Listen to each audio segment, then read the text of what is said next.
കോഴിക്കോട് കല്ലാച്ചിയിൽ സംസ്ഥാന പാത കയ്യേറി ഗതാഗതം തടസ്സപ്പെടുത്തി പടക്കം പൊട്ടിച്ച കേസിൽ 3 പേർ അറസ്റ്റിൽ. കല്ലാച്ചി സ്വദേശികളായ ഇമ്രാൻഖാൻ, സജീർ, മുഹമ്മദ് റാഫി എന്നിവരാണ് അറസ്റ്റിലായത്. ഒളിവിൽ പോവാൻ ശ്രമിക്കുന്നതിനിടെയാണ് പ്രതികൾ പിടിയിലായത്. വിവരങ്ങളുമായി കോഴിക്കോട് നിന്ന് ലിനറ്റ് വർഗീസ് ചേരുന്നു. ലിനറ്റ്, കണ്ടാൽ അറിയുന്ന 15 പേർക്കെതിരെയാണ് കേസെടുത്തിരുന്നത്. എവിടെ നിന്നാണ് ഇവർ പിടിയിലായത്?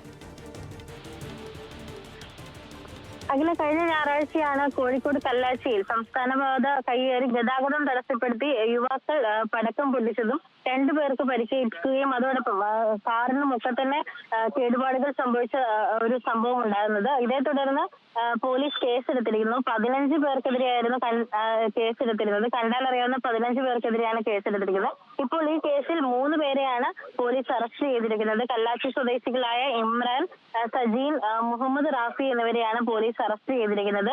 ഈ സംഭവത്തെ തുടർന്ന് സോഷ്യൽ മീഡിയയിൽ ഇതിന്റെ ദൃശ്യങ്ങൾ വൈറലായതിനെ തുടർന്നാണ് ഇവർ ഒളിവിൽ പോകാൻ തീരുമാനിച്ചിരുന്നത്.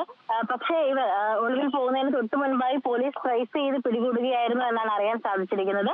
അതോടൊപ്പം തന്നെ ബാക്കി 12 പേരെയും ഉടൻ പിടിയിലാക്കുമെന്നാണ് പോലീസ് അറിയിച്ചിരിക്കുന്നത്. അഖില, ശരി. കോഴിക്കോട് കല്ലാച്ചിയിൽ സംസ്ഥാന പാത കയ്യേറി ഗതാഗതം തടസ്സപ്പെടുത്തി പടക്കം പൊട്ടിച്ച കേസിൽ 3 പേർ പിടിയിലായിരിക്കുന്നു. ലിനറ്റ് വർഗീസാണ് വിവരങ്ങൾ നൽകിയത്.